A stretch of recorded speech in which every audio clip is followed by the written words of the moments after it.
ఓం నమ శివాయ. శ్రీ శివమహాపురాణం 5వ రోజు పారాయణం. పార్థివ లింగ ఆరాధనం.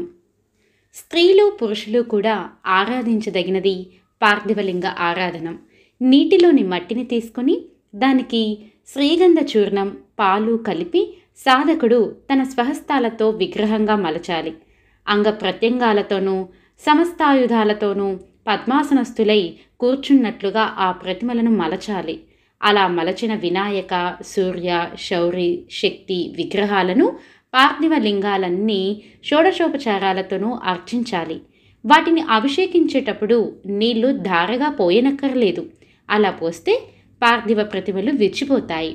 కనుక అభిషేక మంత్రం చదువుతూ పువ్వులతో అభిషేక ద్రవ్యాన్ని చిలకరించాలి. వరి అన్నం నివేదించాలి. ఇంట్లో అర్చించేటప్పుడు మానెడు వరి బియ్యం వేరే ఎవరైనా మానవులచే ప్రతిష్ఠింపబడిన పార్థివ లింగానికి 3 మానికల బియ్యం, దేవతా ప్రతిష్ఠాతానికి 9 మానికల బియ్యం, స్వయంభూ లింగానికి 15 మానికల బియ్యము వండి నివేదించాలి. శివుడికి అభిషేకం చేస్తే చిత్తశుద్ధి కలుగుతుంది. గంధములు అద్దితే సుకృతం వృద్ధి అవుతుంది. నైవేద్యం వల్ల దీర్ఘాయుష్యం కలుగుతుంది. ధూపమాగ్రహంతో ధనవృద్ధి కలుగుతుంది. దీపదర్శనం వల్ల బుద్ధిబలం, తాంబూల సమర్పణ వల్ల సుఖరోగాలు ఖచ్చితంగా అభివృద్ధి చెందుతాయి. అందువల్ల శక్తి మేరకే కాదు, తాహతకి మించి పనైనా సరే ఆ 6 పనులు మాత్రం చేయాలి.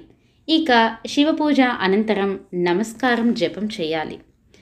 శ్రావణ భాద్రపద మాసాలలో వచ్చే శుక్రవారాలప్పుడు, చవితి తిథి నాడు, శతభిష నక్షత్రంలోనూ, ధనుర్మాసం అప్పుడు మొత్తం 100 రోజులు కానీ, సహస్ర ఘస్రాలు కానీ వినాయకుణ్ణి అర్చించడం వల్ల లౌకికమైన కోరికలన్నీ తీరిపోతాయి.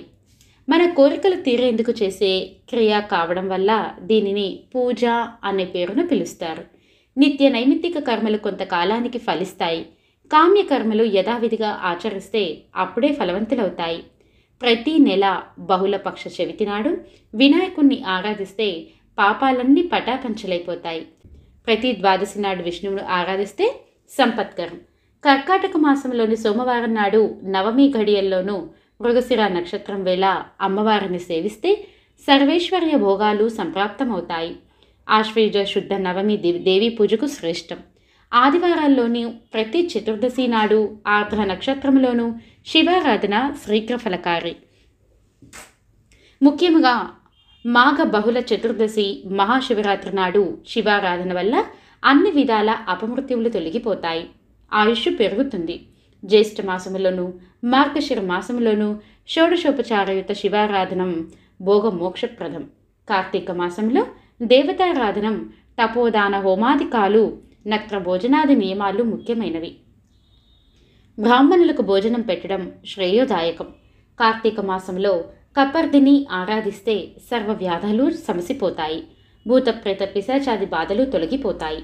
కార్తీక మాస ఆదివారం నాడు సూర్య ఆరాధన చేయడం వల్ల, నూనెతో తడిపిన వత్తుల దానము వల్ల కుష్టు మొదలైన భయంకరమైన వ్యాధులు కూడా నశించిపోతాయి. అదే రోజున కరక్కాయ, మిరియాలు, కొత్త బట్టలు, పాలు ఇత్యాదులు దానం చేసినా లేదా ఒక బ్రాహ్మణ బాలుడికి ఉపనయనం చేసినా క్షయవ్యాధి నశిస్తుంది. ఆవాలు, దీపాలు దానం చేస్తే అపస్మార రోగం హరిస్తుంది. ఎంతటి దరిద్రమైనా సరే కృత్తికా నక్షత్రంలో కూడిన సోమవారం శివారాధన చేస్తే అంత దరిద్రం కూడా అంతరించిపోతుంది. సంపద అభివృద్ధి కలుగుతుంది. కృత్తికా నక్షత్రయుత భౌమవారం నాడు కుమారస్వామిని ఆరాధించడం, దీపఘంట దానాలు చేయటం వలన అతి త్వరలోనే వాక్సిద్ధి కలుగుతుంది. కృత్తికా నక్షత్రంలో కూడిన బుధవారం నాడు విష్ణువుని ఆరాధించి పెరుగన్నం అంటే దద్దోజనం దానం చేస్తే సత్సంతానం కలుగుతుంది. కృత్తికా నక్షత్రంతో కూడిన గురువారం బ్రహ్మను సేవించి తేనె, నెయ్యి, బంగారం దానం చేస్తే సమస్తమైన సుఖ సౌభాగ్య భోగాలు వృద్ధి చెందుతాయి. కృత్తికా నక్షత్రయుక్త శుక్రవాసరాన వినాయకుణ్ణి ఆరాధించి సుగంధ పుష్పాదులను, అన్నదానాన్ని ఆచరించిన వారికి మేలిమి వస్తువులన్నీ సిద్ధిస్తాయి. సంతాన సంకల్పంతో ఆరాధించి వెండి, బంగారు దానం చేసిన స్త్రీ పుత్రవతి అవుతుంది. కృత్తికా తారతో కూడి వచ్చిన మందవారం నాడు దిక్పాలకులని, దిగ్గజాలని, నాగదేవతలని, త్రిమూర్తులని, ధన్వంతరిని, అశ్విని దేవతలని ఆరాధిస్తే రోగాలు, అపమృత్యు భయాలు నశించడమే కాకుండా తక్షణమే ఆరోగ్యం కలుగుతుంది. ఉప్పు, శొంఠి, నీళ్లు, ఇనుము, పిప్పలి, మినుములు, మిరియాలు, మంచి నూనె వంటి కఠిన వస్తు ప్రదానం వల్ల స్వర్గప్రాప్తి కలుగుతుంది.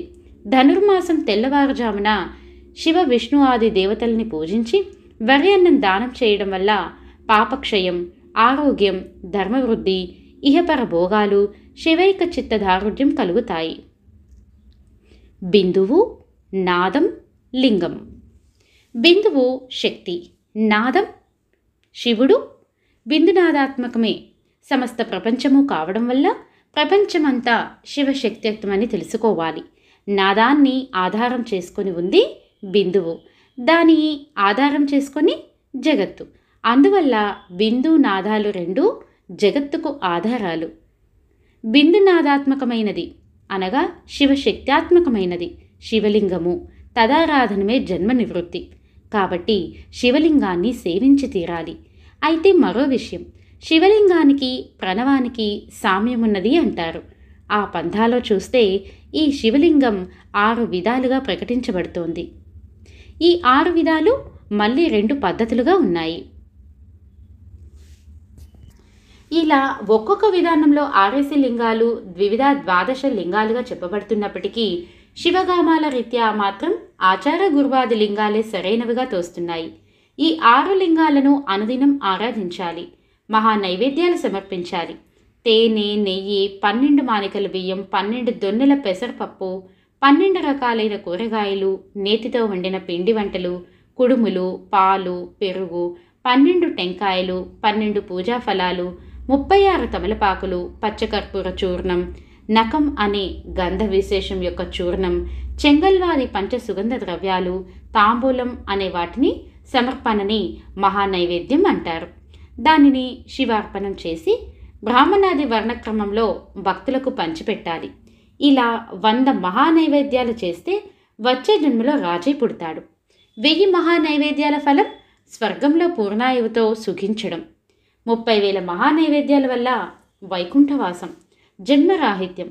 36,000 మహానైవేద్యాలు కలిపి ఒక జన్మ నైవేద్యం అవుతుంది.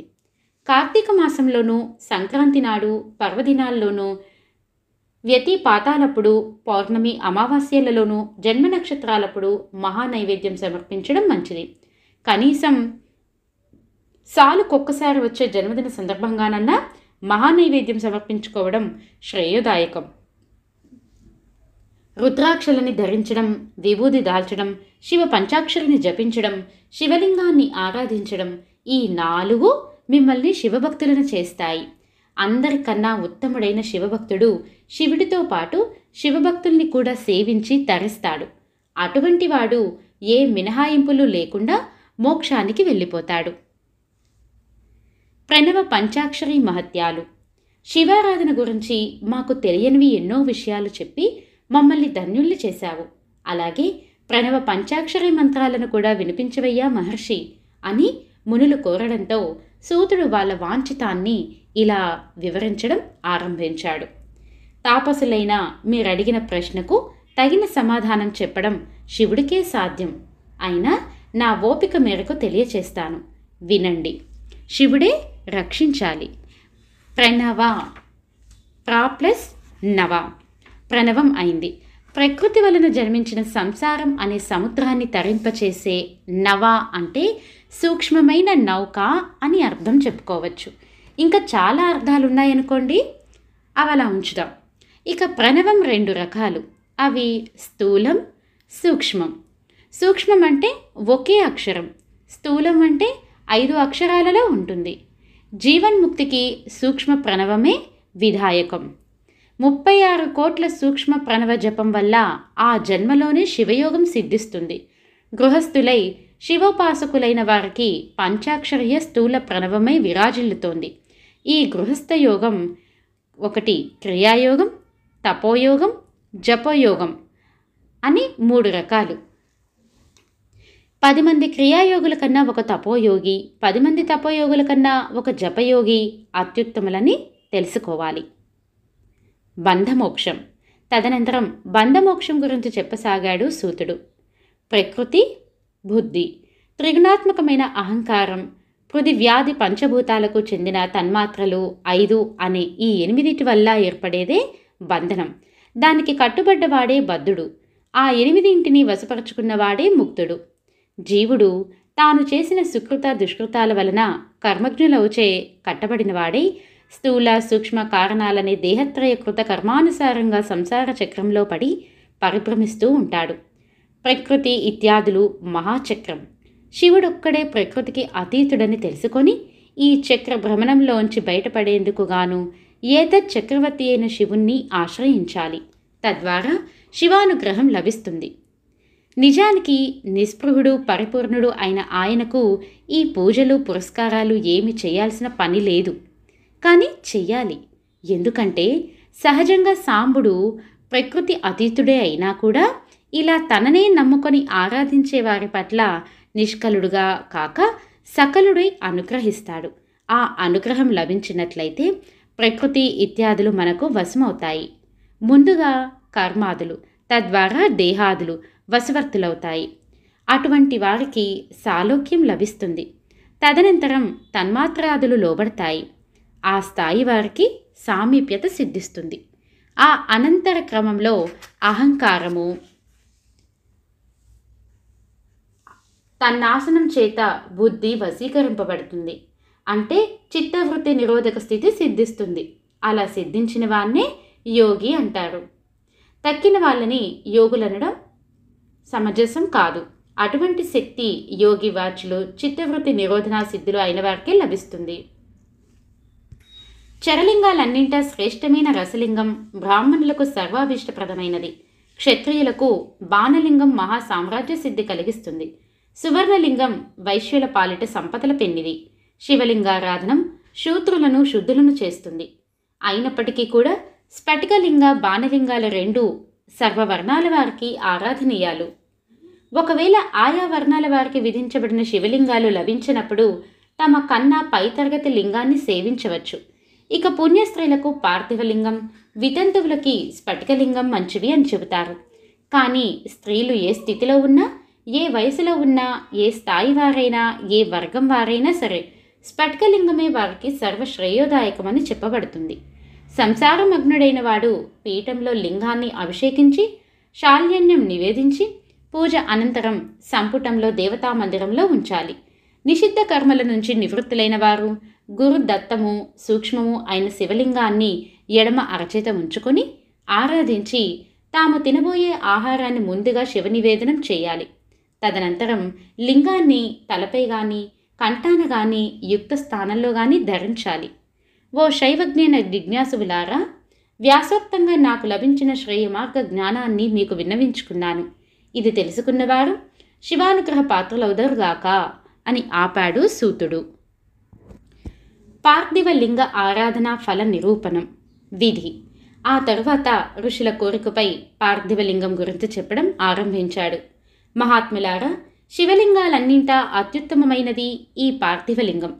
ఏతత్ ఆరాధన వల్లనే విష్ణు బ్రహ్మ ఇంద్రాదులుగా నాగ గంధర్వ దానవ సంతతుల వారు కృతార్థులయ్యారు. కృతయుగంలో రత్నమయలింగం, త్రేతాయుగంలో బంగారులింగం, ద్వాపరంలో రసలింగం, కలియుగంలో పార్థివలింగం మహోత్కృష్టాలుగా తెలుపబడుతున్నాయి. పార్థివలింగ ఆరాధన వల్ల ఆరోగ్యం, ఆయుర్వృద్ధి, సంపద, సద్బుద్ధి ఒక్కటేమిటి, మన మనసులో ఎన్నెన్ని కోరికలున్నాయో అన్ని కోరికలు సిద్ధిస్తాయి. ఈ పార్థివలింగ నిర్మాణంలో పంచసూత్ర విచారం అవసరం లేదు. పార్థివలింగం అఖండంగా నిర్మించాలి. ఎప్పుడూ కూడా చరలింగం అఖండంగా అనగా పానపట్టము పిండము విడివిడిగా కాకుండా ఒక్కటిగానే ఉంచాలి. ప్రతిష్ఠిత లింగం మాత్రం ద్విఖండంగా ఉండాలి. లింగ వేదికే మహావిద్య లింగమే మహాదేవుడు అని భావించాలి. ప్రాతకాలంలో మేల్కొంచి నిత్య కర్మలు ఆచరించి స్నానాదుల అనంతరం భస్మ రుద్రాక్షలను ధరించి ఆ పిదప పరిశుద్ధమైన పుట్టమన్ను తీసుకొని అందులో శ్రీగంధాన్ని కలిపి శుచిగల తావున జలంతో తడిపి వేదికాయుతంగా పిండాన్ని అఖండంగా నిర్మించాలి. శివ పంచాక్షరి మంత్రంతో పూజా ద్రవ్యాలపై జలం ప్రోక్షించాలి.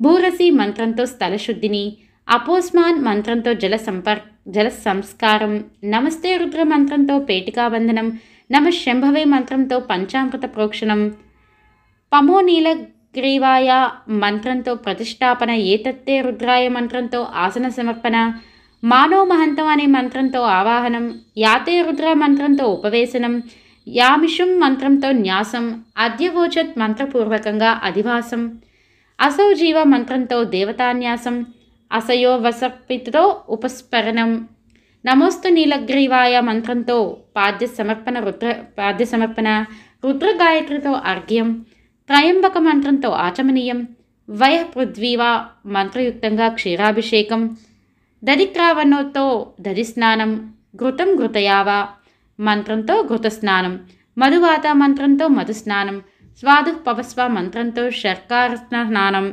దేవస్వత మంత్రంతో పుష్పమార్జనం, మానసోక్తేతో దోవితీ సమర్పణం, నమోత్కృష్ణవేతో ఉత్తరీయాన్ని యాతే హేతి ఇత్యాది 4 మంత్రాలతో పత్తి నూలుతో చేసిన వస్త్ర సమర్పణ ఆచరించాలి.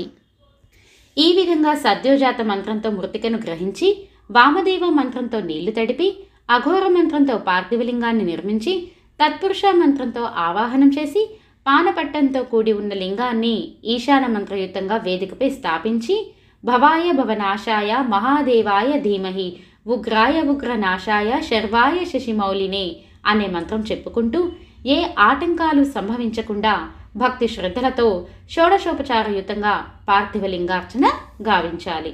వైదిక మంత్రాలు అవి రాని వాళ్ళకి వేరే కొన్ని పద్ధతులున్నాయి. ఇంతవరకు ఈ పార్థివలింగార్చన వీటి యొక్క సూక్ష్మతత్వం మీకు వినిపించాను. ఇది శ్రీ శివమహాపురాణం 5వ రోజు పారాయణం సంపూర్ణం.